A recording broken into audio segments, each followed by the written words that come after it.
Good afternoon, students. I have made you a video on how to use present value and also how to apply the concept of outstanding balance to a question when it's given to us. All right, so in 6.3, it tells us that Mpho is granted a loan under the following conditions. The interest rate is 11.3% per annum compounded monthly, so that's obviously important for us, compounded monthly. The period of the loan is 6 years. Next bit of information. Her monthly repayment is 1,500 Rand, so that's X. And her first repayment is made 1 month after the loan is granted. Calculate the value of the loan. Okay, so because there are monthly repayments and we're talking about a loan, it means we have to use present value. So we would go ahead and we would sub into the present value formula as follows. So present value is equal to X, which is 1,500, 1 minus 1 plus the interest rate, 0,113 over 12. And now we need to work out the number of payments. So there are going to be 12 payments made every year for a period of 6 years. So that means this has to be to the power of 72.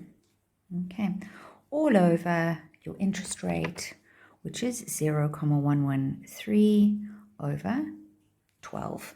We would then need to pop that into our calculator and work out the answer. Don't forget to write the Rand sign and to round your answer to 2 decimal places. This leaves us with a loan value of 78,173 Rand and 49 cents. Okay, so this particular question was out of 3 marks. It would be marked as follows.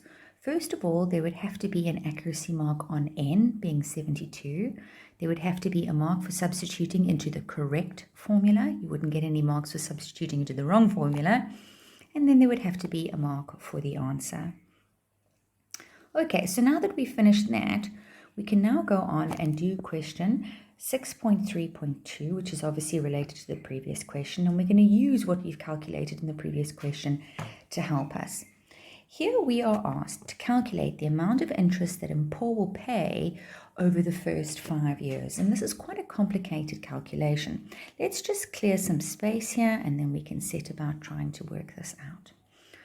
Okay, so the amount of interest that Mpho is going to pay over the first 5 years, the first step to this is calculating what Mpho's outstanding balance is after 5 years.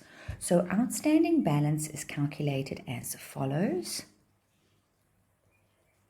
Outstanding balance is A. So in this case, A is equal to P1 plus I to the power of N.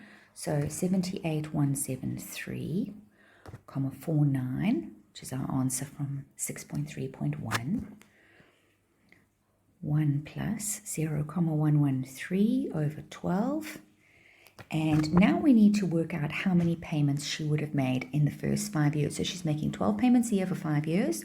So that would be to the power of 60 minus future value of the payments. So 1,500 using the future value formula. 1 plus 0,113 over 12. She's made 60 payments. And all of that needs to be over I.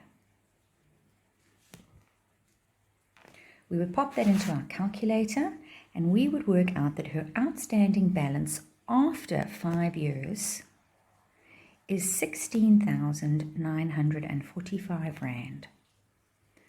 This means that we can then calculate how much she has paid off in 5 years.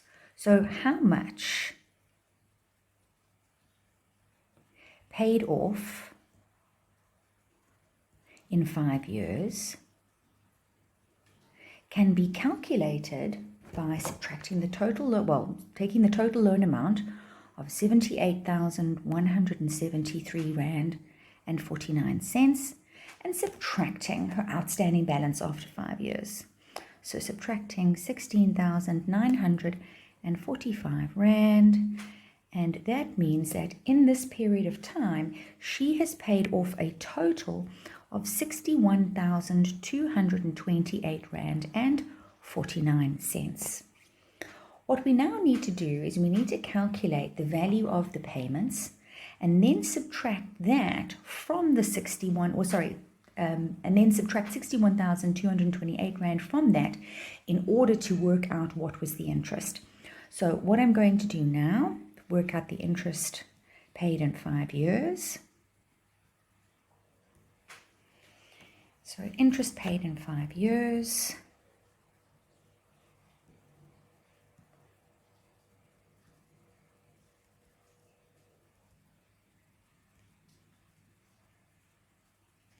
is going to be how much she has paid in total. So she has paid 1,500 Rand a month for 60 months. Subtract how much she has paid off in 5 years in total. So that is 61,228 Rand and 49 cents. And the difference between these two needs to be the amount of money that she has paid off. So, sorry, is the amount of interest that she's paid in 5 years. So that would be 28,771 Rand and 51 cents. This question is considered to be quite a difficult question, but hopefully now after watching this video, it seems a lot easier for you. I hope you now understand how to use present value and how to apply outstanding balance to solve problems.